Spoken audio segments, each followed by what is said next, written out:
Hey guys, Miko Rigunay here, and in this video I want to talk to you about my new recording rig or content creation rig for 2021 and beyond. A few weeks ago or days ago or months ago, depending on when you will find this video, I posted on my Instagram page a silhouette of my new recording setup, which again, you should follow me on Instagram. I'm more active there and I would like to talk to you about gear, music, and life in general, so don't forget to follow me. So yeah, in this video I'm just going to cover why I rehauled my setup and which of the gear stayed and which changed. So let's get to it. So if you've been familiar or if you've been following the Mickosis project from last year, you're pretty much familiar with my old rig. And if you want a refresher to see what changed from last year, you can check out the video in the link up here. It's my main rig basically for recording my debut EP Atlas Initiative. You should definitely check it out if you haven't yet. So basically that's my gaming rig for like 4 or 5 years ago now. And it's not really a recording rig or a video editing rig. It's like a gaming rig with a Focusrite Scarlett slapped on it. And then after a few years of playing games on it, I started learning about music production and that I can actually record myself at home. And as you may know, last year I took it like seriously and made Mickosis as a project. By that time, my gaming rig was already showing its weaknesses and I guess its age. I started noticing that my rig cannot really handle a lot of tracks or processing anymore. And as you may know, in my music, I don't really have a lot of tracks. So you can imagine that even if I only have a limited amount of tracks, it's still slowing down, it's still crashing. So you have an idea how it's already struggling, right? And even in video editing, it's showing its age. Last year, I filmed all my content using an iPhone, and even it struggles to edit and play back iPhone videos. So you really know that it's time for an upgrade. There was a time that it was really frustrating, but then again, I was able to create and release Atlas Initiative with that setup. So I guess that's also a lesson that you don't really need to have the best gear right now or the current gear right now to release your music. You just make it the best that you can right now and just release it. You don't have to wait for the next big thing to arrive before you start your dream project. So after the release of Atlas Initiative, I also realized that I will be staying at my parents' house for the holidays. So that means I won't get to use my AX8, my Fractal Audio AX8 a lot. And also, I was thinking that since Neural DSP was my core tones in the EP, I think I can make a case for selling it because I originally bought it for live shows or live gigs or even company shows. And I don't really imagine there's going to be a live show or live gig anytime soon because, well, COVID, right? But the trade-off is, since I don't have the AX8 anymore to make my amp tones, I will have to use more of the CPU power again, which again, it was already struggling. So can you imagine I was already limited by the CPU? And then I'm going to put Neural DSP plugins on all the tracks. It's gonna be a disaster, right? PPD, here comes the Ice Blast, ready for the dawn! So fast forward to Christmas time, I was starting to gain interest in the M1 powered Macs. For all of my life, I was a solid PC user. I'm a gamer, first and foremost. But I was really impressed by the performance of the M1 chip. Most notably, the music production and the video editing power of it. Although right now, it's a bit risky to adopt since you're the early adopters. And the M1 architecture plus, big sir, if music production or video editing is your main job, I think it's too risky to go adapt a new architecture that fast. And as you know, with Apple products, the first generation is usually the shortest of its support lifespan. But for me, growing up, I was always an early adopter type of person. I love the Nexus series in the Android line of phones, so I always loved being on the cutting edge of technology. It wasn't really a problem for me. So I realized it was the perfect time to sell the whole rig. I was lazy to sell it part by part, so I posted it on Facebook for like a bundle price. I also realized it's the perfect time for me to sell it because once the 3000 series of graphics cards come out, the price of my GTX 1070 will further go down, right? So it's the perfect time to get out of that. I have outgrown the specs. I need more power. You require more Vespine gas. And with that money from selling my PC and selling my AX8, I was able to overhaul my home recording studio. Upgrade complete. And as a quick note, you may notice that my background has changed. I didn't change places. My parents and I, we just reorganized my condominium space because I guess it's time for a new setup. And my old rig, they always bump into my stuff a lot. So now it has a dedicated area here where they can just pass around if they visit. So it's better, and the bass response here in this setup is much better as well. On the other side, it was so boomy. So I really like this setup right now. And also there's a window so you can like see and realize that there's life outside. So the theme of this rig is minimalism. Okay, so I think this is not really that minimal because there's still a lot of stuff, I think. But coming from like my youth, wow, I'm old.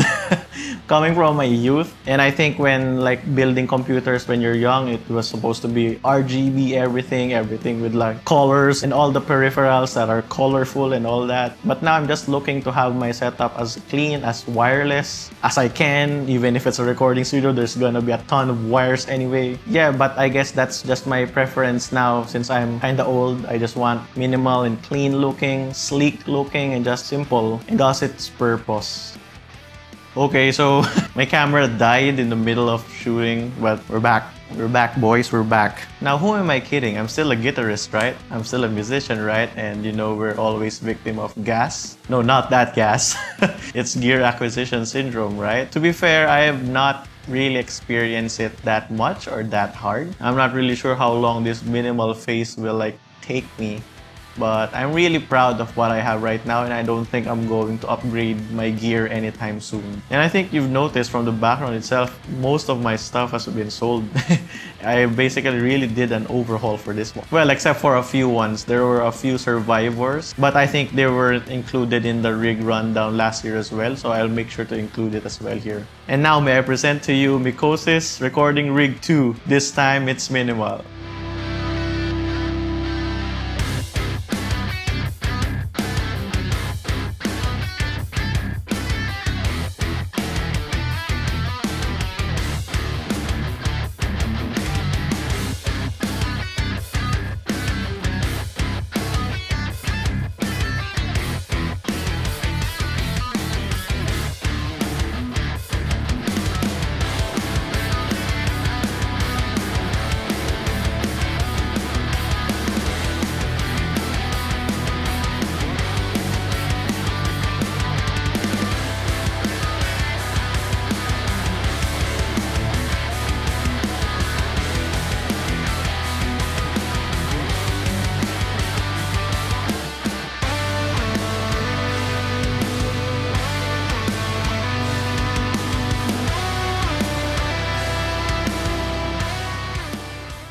So I hope you like the little montage that I prepared. I'm still figuring out my camera and like editing on it and stuff, so please bear with me. So let's just start with the rundown already, right? So let's go. So like last time, we're just gonna follow my signal flow, and I think I started with the guitar that I'm gonna use, which is, well, if you already know, I only use like two guitars, which is like my Nof Customs Atlas 6, which I helped develop with Kenzo, and occasionally I may use my Ibanez Fireman, which is more for my standard tuning stuff. But if I can use my headless, I always make sure I use it. It's in drop C, by the way, if you're not familiar. I don't really change tuning that much. I guess that's one of my goals or like wish lists this year or the next year or so, is like get a 7-string eventually. I want to try to like write using a 7-string so I don't need to drop tune anymore. Next up is, since I don't have an AX8 anymore, I go straight from my guitar to my interface, and my interface hasn't changed. That's the oldest part of my rig, which is my Focusrite Scarlett 2i4, the first generation. What can I say about it? It's a beast, and it still does what I need it to do, so why change it? I love it so much, and I think I will only change it if it gets broken or like there's a Scarlett with a Thunderbolt input. So it's a workhorse and I love it, and I'm proud of that. 2i4, it's a warrior.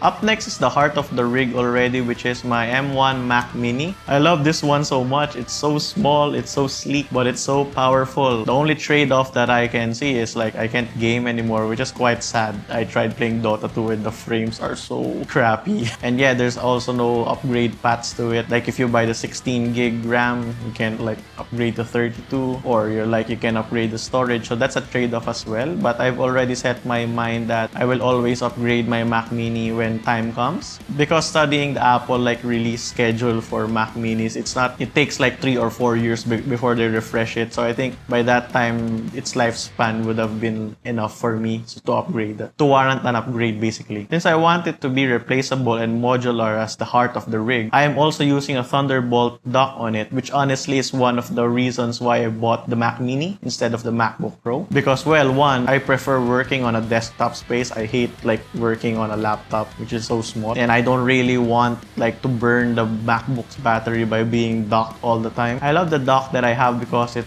gives you additional ports on the front. It gives me an SD card reader, which is very valuable because I actually use a camera now. And the best part of it is it's also a hard drive enclosure. So I just add a fast SSD inside it, and that's where I store most of my applications, my files, my projects. So every time I just get a new Mac Mini, I just connect the Thunderbolt port and I'm already set to go again. So that's really modular and quick. It's convenient and efficient, right? The next are my studio monitors. I sold my 3-inch Mackie speakers monitors last year, and I'm so happy that I have moved to the big leagues. So I'm using now an Adam Audio T5Vs. I had to make a decision between like the HS5s, the Yamaha HS5s, or the T5Vs, and I chose this one because, well, it looks beautiful. And also on reading reviews and sound tests, I just prefer the sound of the Adams in general, even in just consuming music, not really in music production, because I don't really like plan to mix professionally anytime soon or at all. And yeah, the logo and the gold highlight on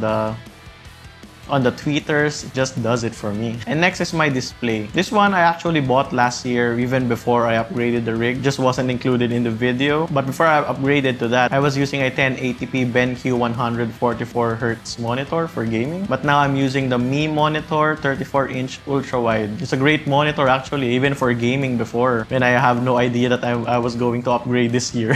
It's 1440p and it's a 144Hz FreeSync, and it's also G-Sync compatible. So it was perfect when I was using my GTX 1070, but well, so much for that. And the next on my rig is my MIDI controller. And I guess this is the second oldest in the rig, which is like recent as well. I'm using an M Audio Oxygen 25. And as much as I would like to like use it, I haven't actually been using it as much. I really suck at like pressing keys, but I would like to learn as much still. So hopefully I can like figure it out a bit more and like play with it a bit more. And the last part of the refreshed rig is my keyboard and mouse. I'm using a Keychron K2 version 2, the RGB one, not the hot swappable one because I'm no keyboard enthusiast. And I'm using the MX Master 3 mouse from Logitech. I like that combination because, well, it works very well with Mac for one. And also I love how it's wireless, and I love how you can save multiple profiles on both devices, because I also use this rig as my day job setup. So I just hook up my work laptop on this one and I just press a button on both the keyboard and mouse, and there I go. Instant. It's so convenient that I don't have to fumble for wires anymore. Plug the laptop and work. The keyboard that I'm using is using the brown switches because I hated the blues, and that was the last mechanical switch that I've been using for like the past decade. I only used one mechanical keyboard for 10 years, so it was time basically to upgrade. And the MX Master, wow, I mean, it's the first time I used that, and I thought at first it's gonna be awkward because of the shape, but man, it feels nice. The felt texture of the mouse, the gestures, and the thumb wheel, and also the scroll with the magnetic scroll wheel. It's amazing. Pardon my ignorance, but it's amazing. And as far as mouse mat, I'm just using a leather black mouse mat. No more RGBs, no more cool gimmick and whatever.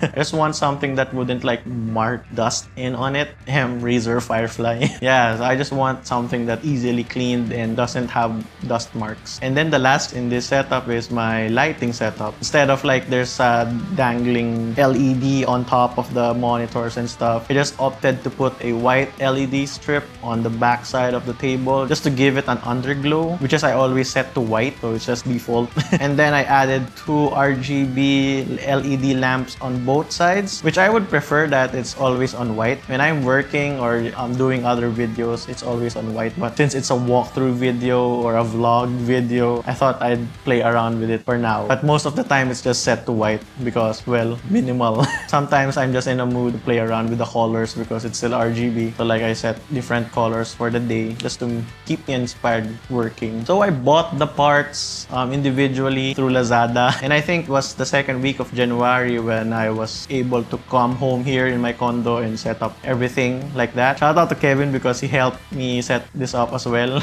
And may I say, it looks beautiful. I mean, I'm really proud that it looked like that. I had a vision in December. I drew it on a piece of paper what I want it to look like without even having the parts yet. And I'm glad that it's so near in my drawings. I'm really happy with my setup right now. Hopefully, this is the Mickosis rig for this year and beyond. I can't imagine upgrading my studio monitors anytime soon, and even my peripherals. Honestly, only the Mac Mini is the only one that has a big chance of getting replaced in the setup. Oh, I forgot. I have to introduce my new camera as well. For the past year, for the first year of the Mickosis project, I was using my iPhone X as my main camera, and I would like to retire it already because the battery is slowly degrading. Because imagine like spending hours, the camera is always on, the screen is always on, and it's always heating up. So I have to retire it from video editing. And I'm lucky that my family helped me get this camera because I don't really have a budget for a camera. I'm happy that they were able to support me in this like endeavor of mine, even if it's mainly a hobby right now. But yeah, the camera is famous YouTuber slash vlogger camera, which is the Canon EOS M50.